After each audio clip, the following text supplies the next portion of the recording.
Wuthering Heights by Emily Brontë. Chapter 5. In the course of time Mr. Earnshaw began to fail. He had been active and healthy, yet his strength left him suddenly, and when he was confined to the chimney corner, he grew grievously irritable. A nothing vexed him, and suspected slights of his authority nearly threw him into fits. This was especially to be remarked if any one attempted to impose upon or domineer over his favourite. He was painfully jealous lest a word should be spoken amiss to him, seeming to have got into his head the notion that, because he liked Heathcliff, all hated and longed to do him an ill turn. It was a disadvantage to the lad, for the kinder among us did not wish to fret the master, so we humoured his partiality, and that humouring was rich nourishment to the child's pride and black tempers. Still it became in a manner necessary. Twice or thrice Hindley's manifestation of scorn, while his father was near, roused the old man to a fury. He seized his stick to strike him, and shook with rage that he could not do it.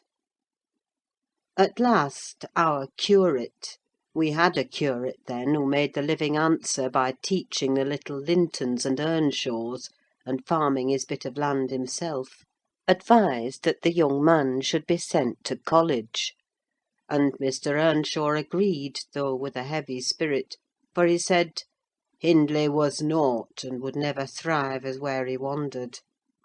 I hoped heartily we should have peace now.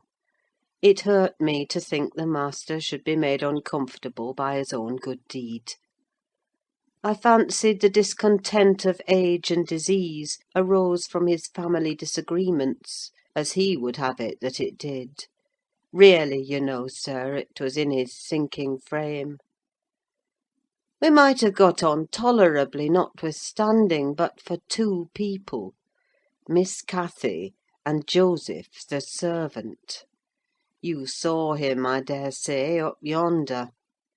He was, and is yet most likely, the wearisomest, self-righteous Pharisee that ever ransacked a Bible to rake the promises to himself and fling the curses to his neighbours. By his knack of sermonising and pious discoursing, he contrived to make a great impression on Mr. Earnshaw. And the more feeble the master became, the more influence he gained. He was relentless in worrying him about his soul's concerns, and about ruling his children rigidly. He encouraged him to regard Hindley as a reprobate, and night after night he regularly grumbled out a long string of tales against Heathcliff and Catherine, always minding to flatter Earnshaw's weakness by heaping the heaviest blame on the latter. Certainly she had ways with her such as I never saw a child take up before, and she put all of us past our patience 50 times and oftener in a day. From the hour she came downstairs till the hour she went to bed, we had not a minute's security that she wouldn't be in mischief. Her spirits were always at high water mark, her tongue always going, singing, laughing, and plaguing everybody who would not do the same. A wild, wicked slip she was; but she had the bonniest eye, the sweetest smile, and lightest foot in the parish; and, after all, I believe she meant no harm. For when once she made you cry in good earnest, it seldom happened that she would not keep you company, and oblige you to be quiet that you might comfort her. She was much too fond of Heathcliff. The greatest punishment we could invent for her was to keep her separate from him. Yet she got chided more than any of us on his account. In play she liked exceedingly to act the little mistress, using her hands freely, and commanding her companions. She did so to me, but I would not bear slapping and ordering, and so I let her know. Now, Mr. Earnshaw did not understand jokes from his children. He had always been strict and grave with them; and Catherine, on her part, had no idea why her father should be crosser and less patient in his ailing condition than he was in his prime. His peevish reproofs wakened in her a naughty delight to provoke him. She was never so happy as when we were all scolding her at once, and she defying us with her bold, saucy look and her ready words; turning Joseph's religious curses into ridicule, baiting me, and doing just what her father hated most, showing how her pretended insolence, which he thought real, had more power over Heathcliff than his kindness; how the boy would do her bidding in anything, and his only when it suited his own inclination. After behaving as badly as possible all day, she sometimes came fondling to make it up at night. "Nay, Cathy," the old man would say, "I cannot love thee: thou'rt worse than thy brother. Go say thy prayers, child, and ask God's pardon. I doubt thy mother and I must rue that we ever reared thee." That made her cry at first, and then, being repulsed continually, hardened her, and she laughed if I told her to say she was sorry for her faults, and begged to be forgiven. But the hour came at last that ended Mr. Earnshaw's troubles on earth. He died quietly in his chair one October evening, seated by the fireside. A high wind blustered round the house, and roared in the chimney. It sounded wild and stormy, yet it was not cold, and we were all together: I a little removed from the hearth, busy at my knitting, and Joseph reading his Bible near the table; for the servants generally sat in the house then, after their work was done. Miss Cathy had been sick, and that made her still. She leant against her father's knee, and Heathcliff was lying on the floor with his head in her lap. I remember the master, before he fell into a doze, stroking her bonny hair (it pleased him rarely to see her gentle), and saying, "Why canst thou not always be a good lass, Cathy?" And she turned her face up to his, and laughed, and answered, "Why cannot you always be a good man, father?" But as soon as she saw him vexed again, she kissed his hand, and said she would sing him to sleep. She began singing very low, till his fingers dropped from hers, and his head sank on his breast. Then I told her to hush, and not stir, for fear she would wake him.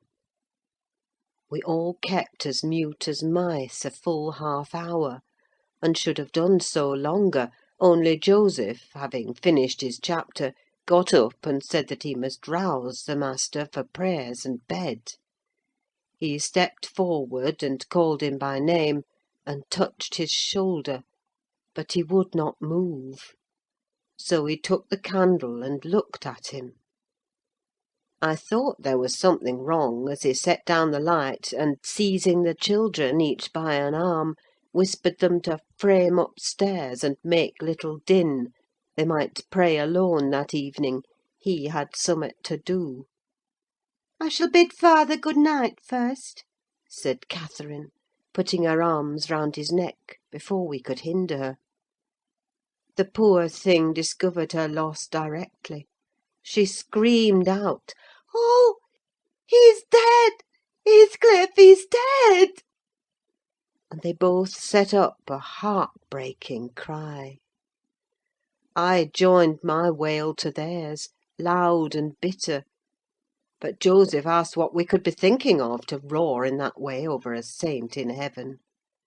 He told me to put on my cloak and run to Gimmerton for the doctor and the parson. I could not guess the use that either would be of then.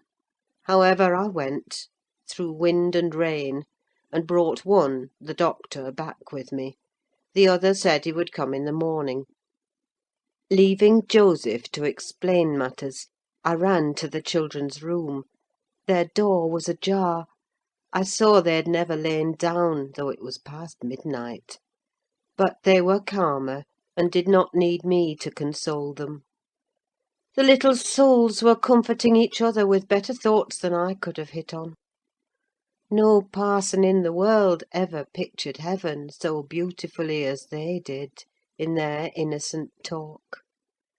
And while I sobbed and listened, I could not help wishing we were all there, safe together. End of chapter 5. Recording by Ruth Golding.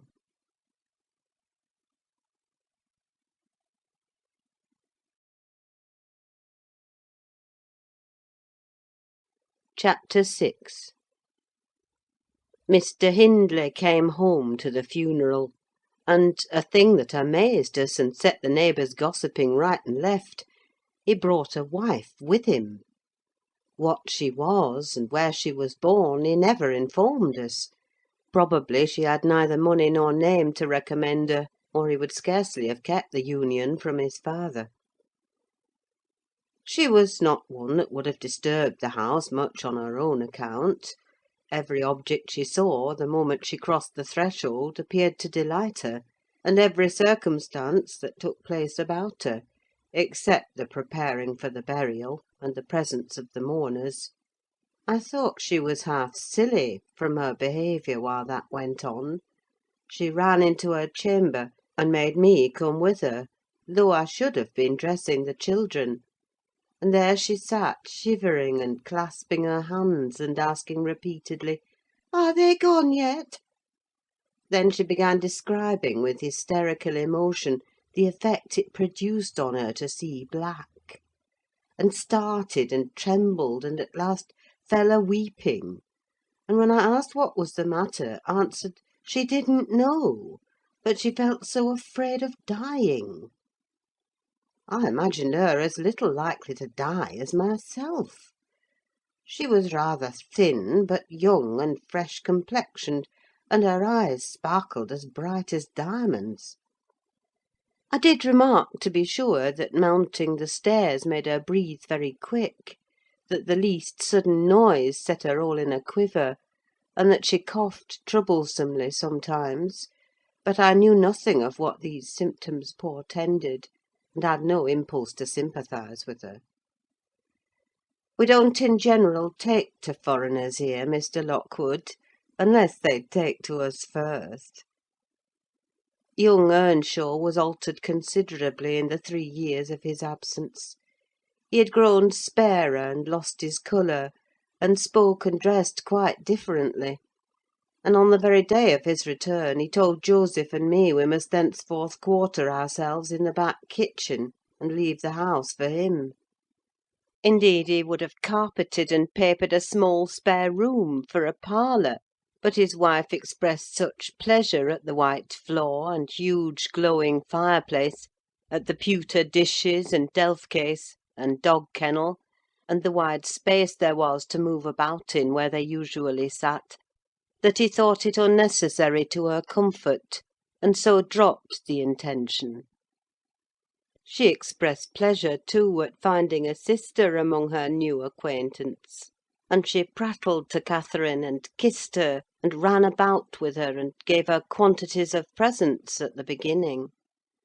Her affection tired very soon, however, and when she grew peevish, Hindley became tyrannical. A few words from her, evincing a dislike to Heathcliff, were enough to rouse in him all his old hatred of the boy. He drove him from their company to the servants, deprived him of the instructions of the curate, and insisted that he should labour out of doors instead, compelling him to do so as hard as any other lad on the farm. Heathcliff bore his degradation pretty well at first, because Cathy taught him what she learned, and worked or played with him in the fields. They both promised fair to grow up as rude as savages, the young master being entirely negligent how they behaved and what they did, so they kept clear of him. He would not even have seen after their going to church on Sundays, only Joseph and the curate reprimanded his carelessness when they absented themselves, and that reminded him to order Heathcliff a flogging, and Catherine a fast from dinner or supper.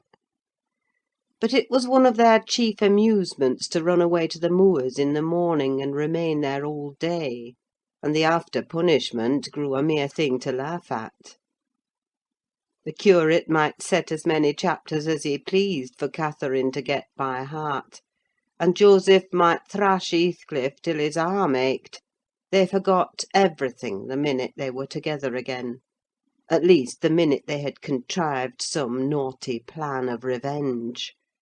And many a time I've cried to myself to watch them growing more reckless daily, and I not daring to speak a syllable, for fear of losing the small power I still retained over the unfriended creatures. One Sunday evening it chanced that they were banished from the sitting-room for making a noise, or a light offence of the kind, and when I went to call them to supper I could discover them nowhere. We searched the house above and below, and the yard and stables: they were invisible; and at last Hindley, in a passion, told us to bolt the doors, and swore nobody should let them in that night. The household went to bed, and I, too anxious to lie down, opened my lattice and put my head out to hearken, though it rained, determined to admit them in spite of the prohibition should they return. In a while I distinguished steps coming up the road, and the light of a lantern glimmered through the gate. I threw a shawl over my head, and ran to prevent them from waking Mr. Earnshaw by knocking. There was Heathcliff, by himself. It gave me a start to see him alone. "Where is Miss Catherine?" I cried hurriedly. "No accident, I hope?" "At Thrushcross Grange," he answered; "and I would have been there too, but they had not the manners to ask me to stay." "Well, you will catch it," I said. "You'll never be content till you are sent about your business. What in the world led you wandering to Thrushcross Grange?" "Let me get off my wet clothes, and I'll tell you all about it, Nelly," he replied. I bid him beware of rousing the master, and while he undressed, and I waited to put out the candle, he continued: "Cathy and I escaped from the wash–house to have a ramble at liberty, and getting a glimpse of the Grange lights, we thought we would just go and see whether the Lintons passed their Sunday evenings standing shivering in corners, while their father and mother sat eating and drinking and singing and laughing, and burning their eyes out before the fire. Do you think they do? Or reading sermons, and being catechised by their manservant, and set to learn a column of Scripture names if they don't answer properly?" "Probably not," I responded. "They are good children, no doubt, and don't deserve the treatment you receive for your bad conduct." "Don't cant, Nelly," he said. "Nonsense! We ran from the top of the Heights to the park without stopping, Catherine completely beaten in the race because she was barefoot. You'll have to seek for her shoes in the bog to-morrow. We crept through a broken hedge, groped our way up the path, and planted ourselves on a flower plot under the drawing-room window. The light came from thence; they had not put up the shutters, and the curtains were only half closed. Both of us were able to look in by standing on the basement and clinging to the ledge, and we saw, it was beautiful! A splendid place carpeted with crimson, and crimson-covered chairs and tables, and a pure white ceiling bordered by gold, a shower of glass drops hanging in silver chains from the centre, and shimmering with little soft tapers. Old Mr. and Mrs. Linton were not there. Edgar and his sisters had it entirely to themselves. Shouldn't they have been happy? We should have thought ourselves in heaven. And now, guess what your good children were doing? Isabella, I believe she is 11, a year younger than Cathy, lay screaming at the farther end of the room, shrieking as if witches were running red-hot needles into her. Edgar stood on the hearth weeping silently, and in the middle of the table sat a little dog, shaking its paw and yelping, which, from their mutual accusations, we understood they'd nearly pulled in two between them. The idiots! That was their pleasure. To quarrel who should hold a heap of warm hair, and each begin to cry because both, after struggling to get it, refused to take it.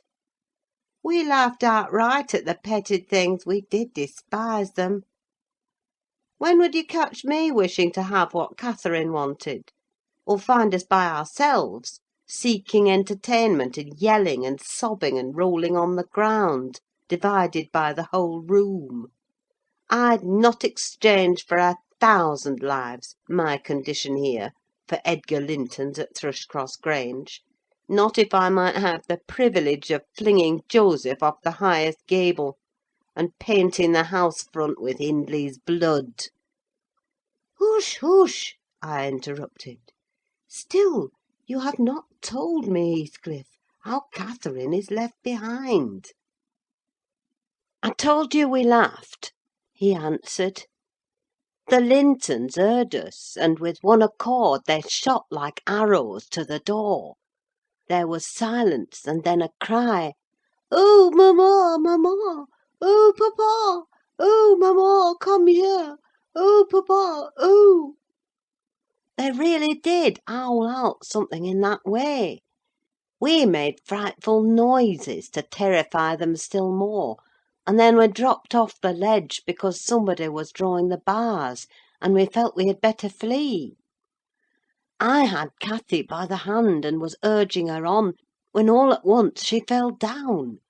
'Run, Heathcliff, run!' she whispered. 'They've let the bulldog loose, and he holds me.'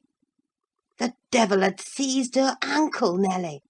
I heard his abominable snorting. She did not yell out. No, she would have scorned to do it, if she had been spitted on the horns of a mad cow. I did, though. I vociferated curses enough to annihilate any fiend in Christendom, and I got a stone and thrust it between his jaws, and tried with all my might to cram it down his throat. A beast of a servant came up with a lantern at last, shouting, 'Keep fast, Skulker, keep fast!' He changed his note, however, when he saw Skulker's game. The dog was throttled off, his huge purple tongue hanging half a foot out of his mouth, and his pendant lips streaming with bloody slaver.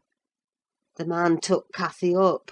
She was sick; not from fear, I'm certain, but from pain. He carried her in. I followed, grumbling execrations and vengeance.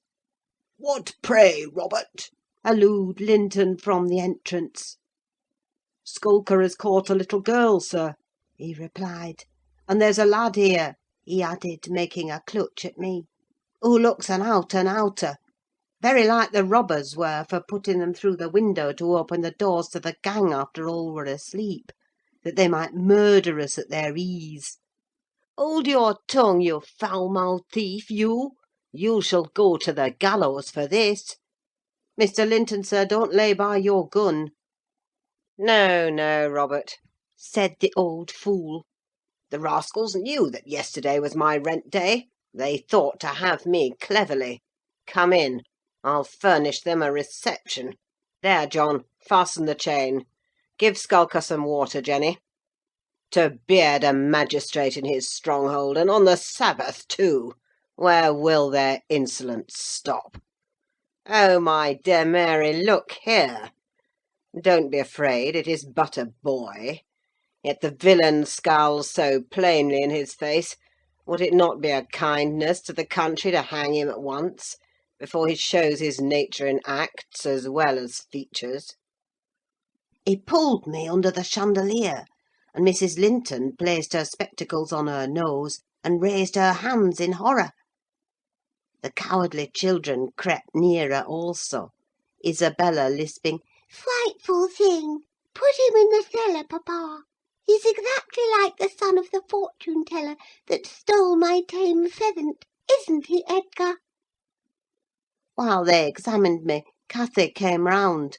She heard the last speech and laughed. Edgar Linton, after an inquisitive stare, collected sufficient wit to recognise her. They see us at church, you know, though we seldom meet them elsewhere. "That's Miss Earnshaw," he whispered to his mother. "And look how Skulker has bitten her, how her foot bleeds." "Miss Earnshaw? Nonsense!" cried the dame. "Miss Earnshaw scouring the country with a gipsy! And yet, my dear, the child is in mourning. Surely it is, and she may be lamed for life." "What culpable carelessness in her brother!" exclaimed Mr. Linton, turning from me to Catherine. "I've understood from Shielders" (that was the curate, sir) "that he lets her grow up in absolute heathenism. But who is this? Where did she pick up this companion? Oh, oh! I declare he is that strange acquisition my late neighbour made, in his journey to Liverpool. A little lascar, or an American or Spanish castaway." "A wicked boy, at all events," remarked the old lady, "and quite unfit for a decent house. Did you notice his language, Linton? I'm shocked that my children should have heard it." I recommenced cursing, don't be angry, Nelly, and so Robert was ordered to take me off. I refused to go without Cathy.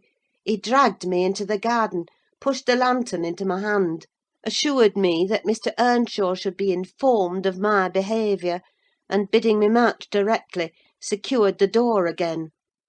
The curtains were still looped up at one corner, and I resumed my station as spy; because, if Catherine had wished to return, I intended shattering their great glass panes to a million of fragments, unless they let her out. She sat on the sofa quietly. Mrs. Linton took off the grey cloak of the dairymaid which we had borrowed for our excursion, shaking her head and expostulating with her, I suppose. She was a young lady, and they made a distinction between her treatment and mine. Then the woman servant brought a basin of warm water, and washed her feet; and Mr. Linton mixed a tumbler of negus, and Isabella emptied a plateful of cakes into her lap, and Edgar stood gaping at a distance. Afterwards they dried and combed her beautiful hair, and gave her a pair of enormous slippers, and wheeled her to the fire, and I left her as merry as she could be, dividing her food between the little dog and Skulker, whose nose she pinched as he ate, and kindling a spark of spirit in the vacant blue eyes of the Lintons, a dim reflection from her own enchanting face. I saw they were full of stupid admiration. She is so immeasurably superior to them, to everybody on earth, is she not, Nelly? "There will more come of this business than you reckon on," I answered, covering him up and extinguishing the light. "You are incurable, Heathcliff; and Mr. Hindley will have to proceed to extremities, see if he won't." My words came truer than I desired. The luckless adventure made Earnshaw furious; and then Mr. Linton, to mend matters, paid us a visit himself on the morrow, and read the young master such a lecture on the road he guided his family, that he was stirred to look about him in earnest.